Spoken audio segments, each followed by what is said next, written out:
Hello guys, it's me, Carlo Jimalaya.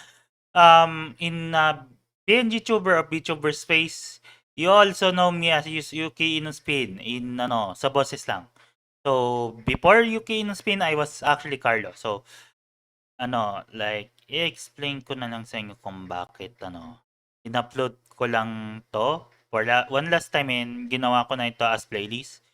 Like, ewan ko till I learn na I was fooling ako si Doggy. Like, si ako si Doggy, siya, nag-VTubing siya before siya nagpakita ng mukha. Like, around 2017. And around 2017, I actually make some videos na naka-faceless. Yes, in a static image. Kaso, yung mga videos na yon are actually not good.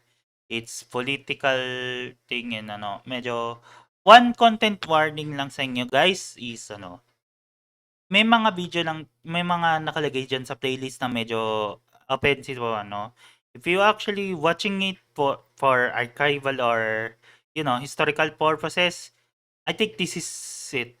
Pero kung casual lang naman, I recommend na manood ka na lang ng ibang channels ko like yung kay Yuki Inuspin. So, yeah, I'm sorry. Uulitin ko, if you just watch it casually, I would never, then sasabihin na magrereklamo na, si Carlo, DDS or BBM.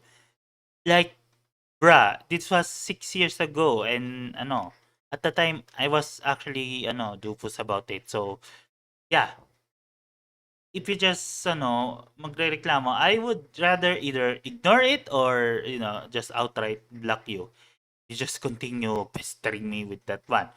Yes, yun, at the time, nga talaga ako, like, wala akong alam dyan. So, yeah.